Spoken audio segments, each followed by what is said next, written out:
Yeah. Right, welcome everybody looking in. Hopefully there are some people looking in. This is the first of the People Board sessions where we are actually live streaming the meeting. Hopefully that will lead to more questions at the question time session that follows later on.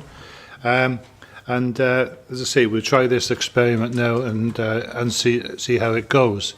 I'm Phil Murphy. I'm the chair of the People Board. I'm also cabinet member for resources, and we'll just go around to the room so that anybody looking in can see who's here. So, Trace. I'm Tracy Harry. I'm head of People Services and Information Governance. Lawrence Dawkins, Corporate Health and Safety. John McConaughey, Training. Sally Thomas, HR. Good morning, everyone. Owen Wills. I work in the Community and Partnerships Development team with a responsibility for volunteering. Good morning, Jenny Bradfield, HR Support Lead for the Admin team in People Services. Good morning, Emma Marshall, HR Officer. Nicola Perry, Democratic Services. Okay, thanks everybody, and we'll get straight into the formal part of the meeting now. Go to the minutes of the previous meeting, which was held on the 25th of August. Just run through for accuracy. I think everybody was here for that meeting. So any points on page 1, 2, 3, and 4. Are we happy that we accept the minutes of that meeting then? Okay, thanks very much. Going back to the agenda for this morning, we've got a theme that runs through most of this meeting, which is to sickness, absence, health and well-being, and then we go on to training. But before we do that, Tracy wants to give a quick verbal update on check-in, check-out. As members of the committee will know, that CHICO is a standing item for reporting back on the position across the authority. One of the things that we've managed to do now is to utilise MyView for managers to record check-in, check-out sessions. And at Q2, we've had 330 appraisals recorded on check-in, check-out. The feedback that we've had from managers is that they're finding the system difficult, and so we're now providing them with more guidance in terms of how to record their check-in, check-out on MyView. So I'm hopeful that at Q3 we will be able to report much better performance in terms of the number of appraisals that have been completed and more importantly recorded on our MyView system, which makes it much easier for us to report on the numbers completed. Okay, thanks Tracy, and let's hope that that improvement continues through Q3. Moving on then, we got a report on sickness and absence, and I'm pleased to see that we seem to be making some progress at last in that regard. Sally, have you got an update on that? Hi, thank you, Chair. Yes, it is a pleasing picture, and we're hoping that it will continue.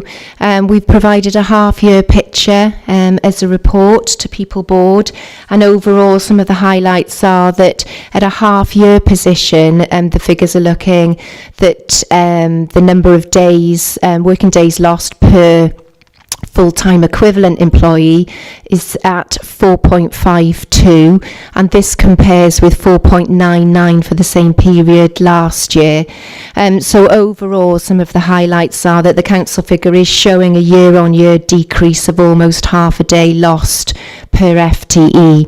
Enterprise achieved a year-on-year reduction of almost 1 day lost per FTE. This area is significantly below then the whole authority days lost per FTE figure. So there's a downward trend in sickness absence across social care and health over the last 6 quarters, and this has continued. This improvement is, we're seeing a tailing off with only a slight year-on-year improvement. But you know, in terms of the number of total days lost per FTE, this directorate does remain our focus in terms of the work that we're doing across people services to address sickness absence. Schools have achieved just over half a day per FTE reduction in absence year on year, and again schools absence is significantly below the whole authority days lost per FTE figure at 3.26 for the half year figure. So following the year-on-year increases over the last 5 quarters, operations area has shown a small decrease in absence in the half-year figures. And perhaps, you know, it's useful for me to detail some of the interventions and support that's been going on across people services in terms of addressing mental health issues as well across the organisation. That's been a key focus for us, and many people listening in will know that we've been undertaking a series of 4 wellbeing events. In fact, the final one is today at 1:00 in Llanfoist for those of you who haven't made the events, you know, that's seeking to raise awareness and encourage conversations within the workplace around mental health. So again, we've detailed in the report around some of the measures being put in place to support well-being and good mental health. This includes our introduction of a go-to group within the authority, a group of people to whom individuals can seek support. We're also looking at creating HR blog and learning networks to enable better support into managers, so that managers are able to manage and look after people within their teams. I think a Talent Lab as well. John sat next to me, and Talent Lab offer a range of workshops. Let's talk about stress, for example, that I know that John will continue to talk about in this session this morning. Talent Lab also offer obviously personal one-to-one coaching and support, both on an individual and team basis. And as a HR team, we're continuing our attendance management sessions. To date, we've had 149 managers attend.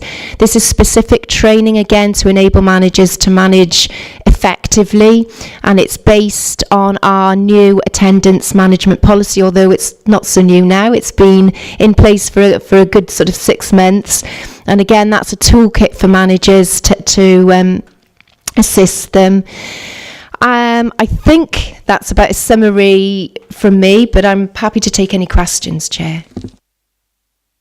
Yeah, thanks, Sal. As I said, at the outset, it's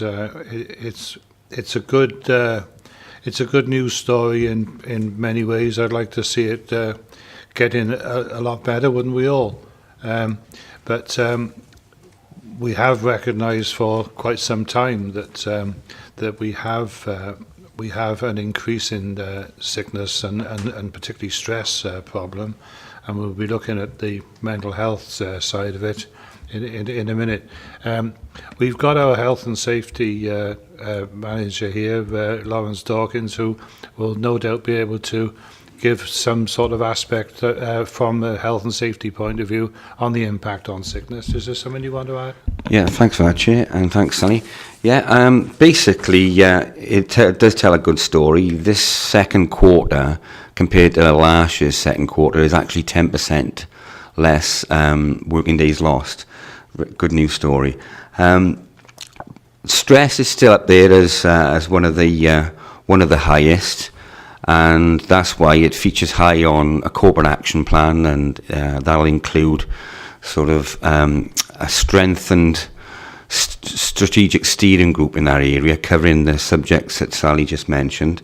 We're not on our own. Nationally, stress costs industries 5 billion a year. 40% of all work-related ill health is due to stress. 12.5 million days, basically, on average, 24 days per case.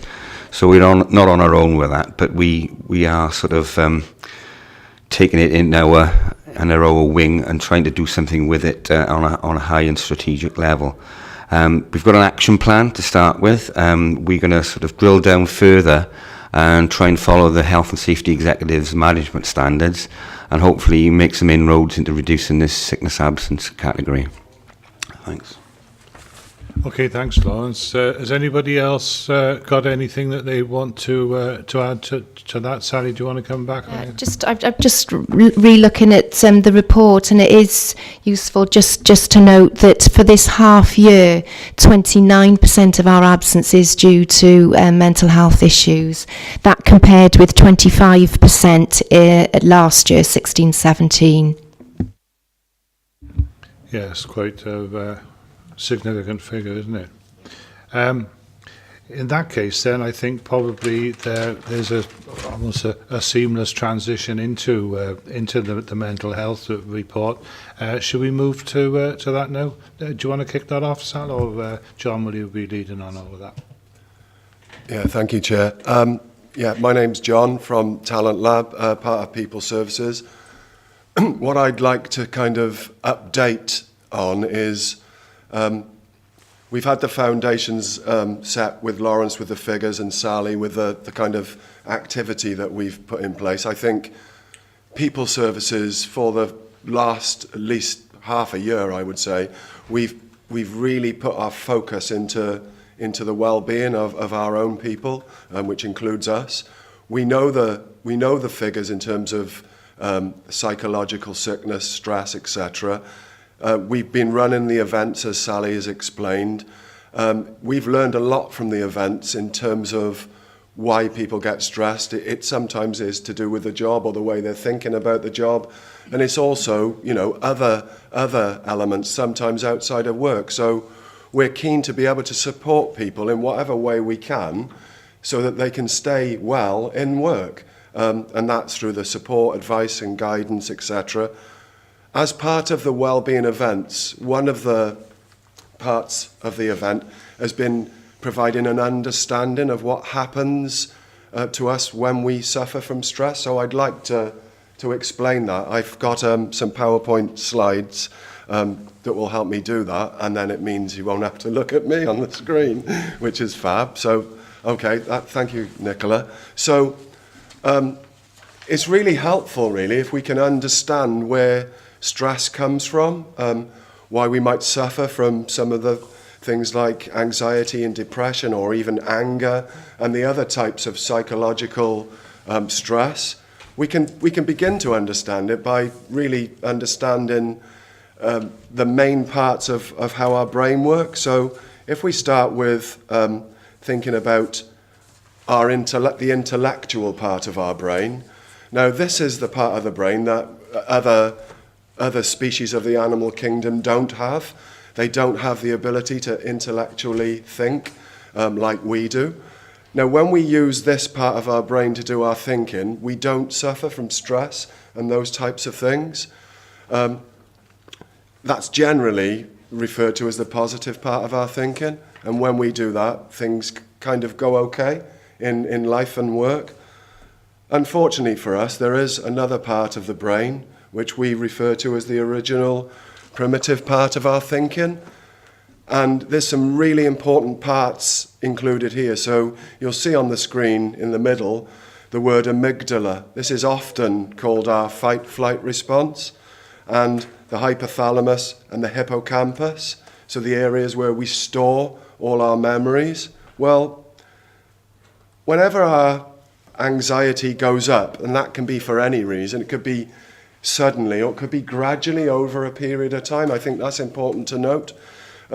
Whenever that happens, we lose the ability to use our intellectual thinking, and we will go into the original primitive part of our thinking, and to a greater or lesser extent, we're almost guaranteed guaranteed to suffer the effects of either anxiety, anger, or depression. And when that happens, certain things happen in our brain, and our brain will produce different chemicals. So as I said before, it doesn't have to be a shock. It could be gradually over a period of time, things getting us down, encouraging us to use that particular part of our thinking. We will then be producing things like cortisol and adrenaline, which explains why we might get stomach problems and people's hearts beat faster. And generally, to explain it, that's the stress response. So we've been including this learning in the wellbeing events to really help us focus on what we can do to avoid that. The events have been really, really good in terms of explaining that the one really, really important thing we need to remember is, although, as you can see on the screen, we can store all those responses on there, it shows a bucket really, just to show that we can store all our negative experiences. Nature has given us some really good ways of emptying that, making sure that we're not carrying the stresses around with us. The one important thing we focused on is this thing called REM sleep, and making sure that we're getting enough sleep. So whether we've got a physically demanding job or whether it's a different type of job, we know that we're agile and people are working all hours. So we've raised the notion that around working too late in the evening, using electronic devices that are stopping us getting this good REM sleep, because REM sleep is proven to reduce our stress. So we've been asking people to consider, what are they doing, to get good rest during the day? There's another thing that we can focus on that helps us to be stress-free, and that's making sure that we've got positive activities going on in our lives. So the importance of having good hobbies and interests to think about. And the third thing, positive interaction, is the third main way for a stress-free life. So positive interaction is, people spending time with the people they care about and the people that they get on with and have fun with. So as well as explaining the kind of scientific reasons for strength, there are three really important things that we've helped colleagues focus on throughout the wellbeing events. One being, proper good rest and making sure you're prepared for that in the evenings or in the mornings if you work shifts when you might be needing to sleep at different times. The second one, focusing on the positive activities and enjoying, your day, making sure you're enjoying as much as you can the work that you can do, and positive interactions with others. So in a nutshell, I suppose that's how we've been explaining the stress response, enabling us to have the discussions about what we can do about it. The final thing I'd like to say is we run regular workshops, as Sally explained, called Let's Talk About Stress. We have positive psychology at work, which are getting really, really good reviews in terms of training evaluations. We are launching today formally, as the last wellbeing event, will be the launch of what we call the Go-To group. It's a group of people who've basically put their hand up and said, look, if anybody needs somebody to discuss anything with, somebody to be a sounding board to listen to, we have a Go-To group of people that we'll be publishing on the hub, and it isn't to replace any other offers that are already there in terms of formal coaching or work-based counselling. All of that is still available, but we'd like to use this as an advert for people to keep an eye out for information coming about the Go-To group. I think it's a really good symbol in Monmouthshire of openness and teamwork, that I think we're seeing an increase in people being able to talk about things like this openly, and I think that's only a good thing. I'm happy to answer any question. Thank you, John. And that's, I think, some really positive messages there. The Go-To group, I think, can only be a good thing. I must admit, I'm one of these people who, when I've got a problem, talking about it is my preferred route. I don't mind what I say to people if it gets it out. because I see in people that are relatively close to me how keeping it in causes problems, and it's just never worth it. So I would urge people as much as possible to go and talk to these individuals. As John said, their names will be on the hub. Take advantage of it, because it, as I say, in my experience, it's certainly well worth doing. Does anybody else in the room want to comment on any aspect of that? Is there anything from your point of view, Lawrence, that you'd like to add? Or do you think you've covered it all?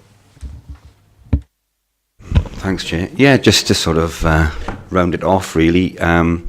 We all seem to remember the main things about stress, but just to we know that there's work pressures, etc., tight deadlines, and these are exactly the national reasons for us to be having 49% of all working days lost due to ill health. Unfortunately, we are in a sector, the public services is a sector where it is more prevalent, education, social care, etc.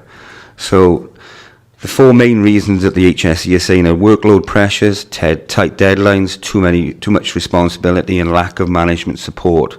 And these are all going to form the basis of some of these topics that the newly revitalised stress steering group are going to focus upon, which will then develop a further action plan. That's about it from me. Thanks, Chair. Yeah, thanks, Lawrence. And as I say, we really need to make sure that everybody engages in this now, so that we can get some benefit out of it. There is guidance for managers out there, and there's a section on the agenda here with regards to guidance for managers. Who's going to pick that up? Sally? Thanks, Chair. Yes, apologies, I meant to refer to that earlier on, actually. That's part of the paperwork for this meeting. And essentially, that's captured a lot of the information and content that we've been talking about on the wellbeing events that John's referred to and taken us through this morning. As I alluded to earlier, one of our endeavours within HR is to work with managers. Emma Marshall's here today, is one of the HR business partners who work alongside managers and have specific meetings. And part of that is certainly to capture any learning and any feedback, to wrap that. Yes, we've wrapped it into a document that's available for all managers to access, specifically on mental health. Some real sort of practical advice and guidance, really, in terms of having meetings, having difficult conversations, making sure that there's regular touch points. Lawrence has talked about the environment that we work in, agile working, managers sometimes being remote from their teams. It's guidance that hopes to address a variety of circumstance to help managers look after the well-being of those that report to them. I think, Lawrence. Yes, and just to remind us all that it's been in place for a long time, a stress policy, corporate stress policy. The wording was changed a couple of years ago when it was reviewed. Mainly stayed the same, but we turned stress into well-being. But so just to remind us all that there is guidance under that policy. There is expectancies on managers under that policy, and sitting under that policy, there are three types of stress risk assessment guidelines or checklists, whatever you like. They're on the hub. One of them is a self-checklist as a manager. What do I need to do? Some 8 to 10 questions. Do I need to know this, that, and whatever? Then there's guidance on how you can recognise stress within your teams. So there's a checklist there. So I'm going to keep remembering these things. It's an easy tick list. And then there's what lots of people find quite useful is the one-to-one type of checklist that you sit down and you actually formulate an action plan between the manager and the member of staff. And I've been told that's been sort of well received as well. Thanks. Okay, thanks, Lawrence. Well, it's 5 to 11, and we're going to break now for the act of remembrance. When we come back, we'll be talking about the Evolve training program, and then we'll be leading on to the question and answer session. So we're just going to suspend proceedings just for the time being.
Right, well, thank you to those who stayed with us, and to those of you who popped out for the Act of Remembrance, thank you for doing that too. So we'll pick up with the next item on the agenda, which is the Evolve training programme. But I just noticed that John hasn't come back in, so he's on his way. Just bear with us a minute, and then we'll pick up from there.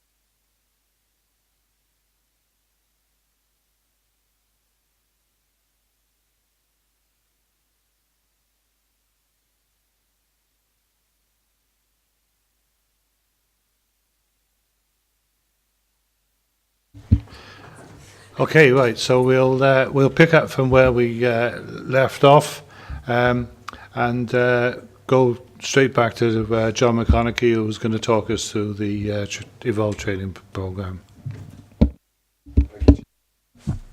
I've got just a few slides which will help me explain, if that's okay. I'm going to kind of briefly explain a recent training programme that we've put out there for 15 of our colleagues from across the whole council. One of the probably the most exciting things that I've been involved in over the years. We've run training programs, in many training programs in the past, but nothing really in the way that we've done this current one. What we wanted to do was to give our colleagues, a group of our colleagues, 15, a really kind of unique learning experience, whilst linking that to really actionable, behaviours. So we based the whole week of learning around a particular issue that we're interested in fixing in public service, and that is the issue of customer service.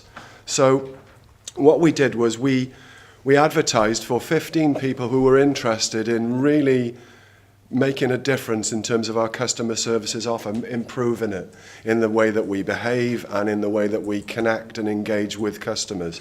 So we got 15 people signed up. We designed a 5-day program. You can see the overview of the first morning on the screen at the moment.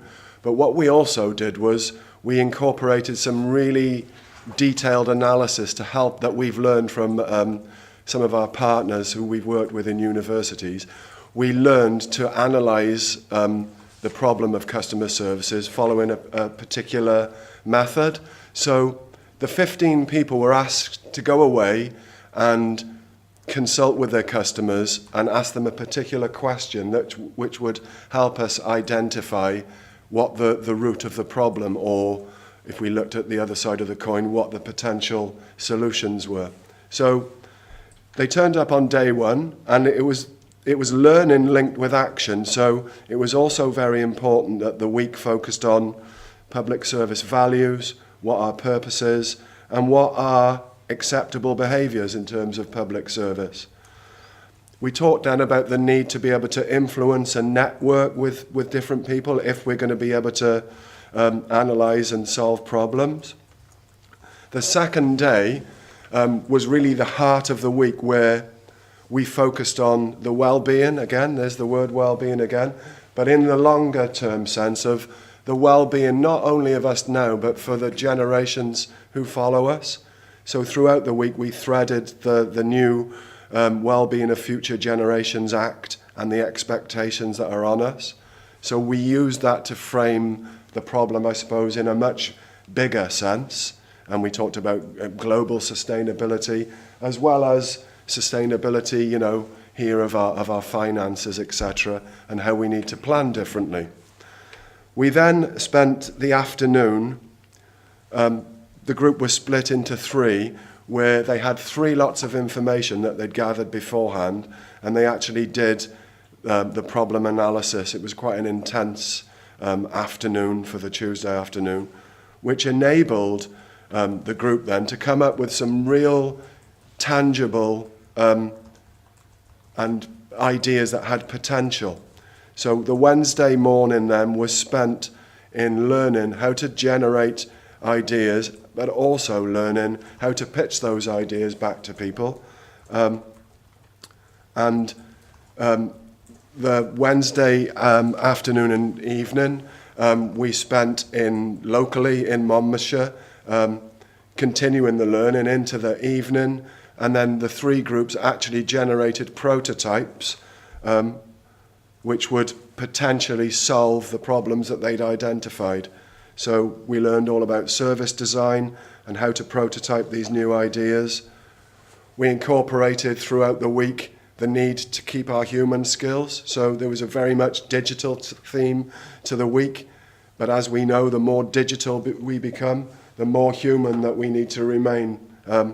We're quite excited that some of the ideas generated will really help us improve our digital offer to customers. The group learned to actually get much more out of the digital tools that are already on offer to all of us in Monmouthshire.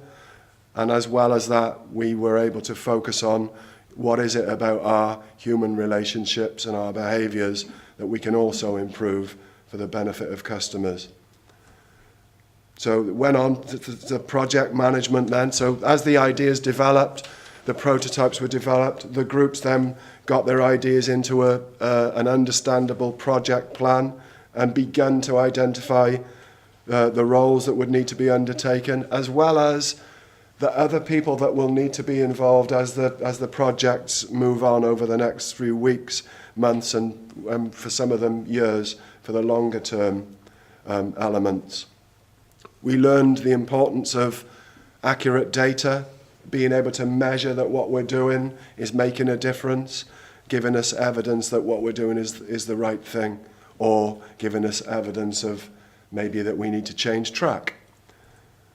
One of the parts of the week that was really enjoyed by the 15 people who took part was on the Friday. The three groups, they developed a pitch, a proper professional pitch that they pitched back to our senior leadership team who were there on the Friday night, greeted by a very tired group of 15 people who pitched some fantastic plans back to the senior leadership team. Since then, the week has finished. The groups are now in the process of I suppose, coming up with one plan that involves the three groups, but also considers the need to involve our colleagues in a wider sense throughout the council, and also involve partners and customers. So where we are with the programme now is we regrouped last Friday. We've got a definitive list of short-term actions, of medium-term actions, and longer-term actions that will, we expect, I was going to say hope then, but we expect will really improve our ongoing offer to our customers. So that's the programme in brief, really. Yeah, absolutely brilliant. I think it's good to see people getting engaged and continuing after. It's easy enough to go along for the jolly and then say, oh, that was a waste of time, I'm not going to bother with that. But clearly that isn't happening. And do you plan on getting another batch in at some stage? Yeah, our hope would be that every time we run any training programme, we look at evaluations. With this one in particular, we evaluated it in a really detailed way. We asked the 15 people to consider their own outcomes. We actually asked their line managers to give us feedback on their performance in terms of the learning content. We also asked them to gather feedback on their performance from their colleagues, and I think that's something we've never done before, as well as the traditional evaluation. We are going to need to make tweaks and changes to the program, because that's what it's about. It's called Evolve. The program itself should evolve and change, but we need to make sure, as you quite rightly said, we need to make sure that we're able to get proper action out of this. It's really important to note that it was a learning and development week, but it was really important to us that we want to see actions, we want to see different behaviours. Some of the, I suppose, headline news will be, we should expect to see in the very near future a completely refreshed set of customer service standards. And I would imagine from that we will need to see new training and new information, going out to all of our colleagues. I think once we know that the actions are being implemented, then we're in a position to say, what is the data telling us about the other subject areas that we could focus on in this way, whether that be community transport or other sort of issues that are currently county priorities. And as the name of the programme suggests, the programme will evolve. Yeah, and that's the whole point. Sal? Yeah, I'd just like to add that one of my colleagues in my team attended, and I think the passion and the energy that's come from that team member, I've got a couple of colleagues across the way, and we've actually, that team member came back and shared their learning and actually joined with some of they had groups, didn't they, John? And so our team colleague came back, but with a couple of the colleagues on her Evolve group, on her cohort, to share the learning and actually to see how it applied to our HR team. So we've done some exercises, and I think it's fair to say that, we're looking at our customers too. So it's not just outward facing, it's inward facing as well, if they're the right terms. But certainly we are now looking at our delivery in terms of certainly looking at our interface with customers. So, and it's really exciting work. Trace? Just from me, really, I had the benefit of being able to observe much of the week, and I have to say the energy was fantastic. It was a wide-ranging cohort of individuals that probably had never spoken to each other often before, but the connections that they made during that week were incredible, and to see the connections continuing, and they'd come together to solve a common problem that they're all facing and they're all dealing with every day in different ways. So for me, it was hugely positive, and I would like to see the programme continue. And, as John has already mentioned, we need to come up with some other problems that we face across this organisation and bring people who are actually dealing with it day to day, who actually know what we need to do, to come together to come up with the answers. So everybody's into glamping now, are they? Glamping.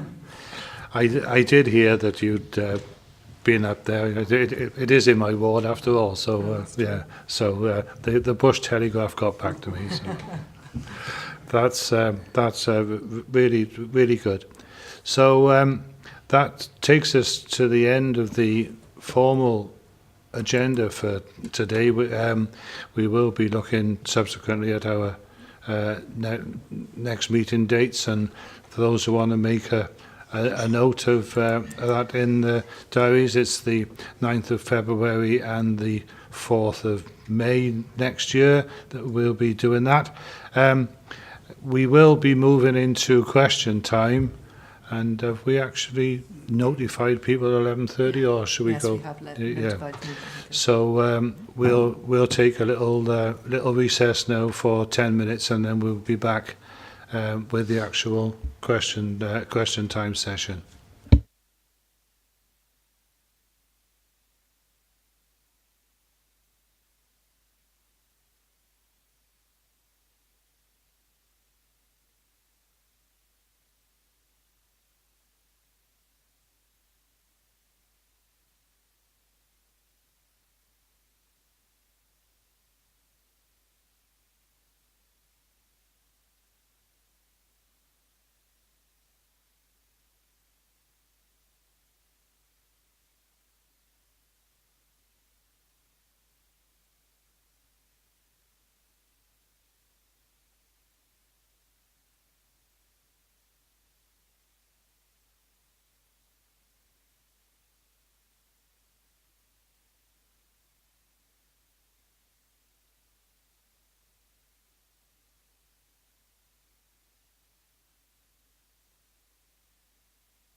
anybody who happens to be looking in at the moment who has a question, we would be delighted if you could put it to us. It's going to be like watching paint dry for the next 10 minutes if nobody comes into us.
Come on, folks! It's getting lonely here. Let's have some questions. Surely the people are absolutely itching to get on to John's glamping program. Can we hear a bit about that?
Okay, folks, it's 11:30. So if anybody was waiting to make a grand entrance and put your question in on time, well, now's your opportunity.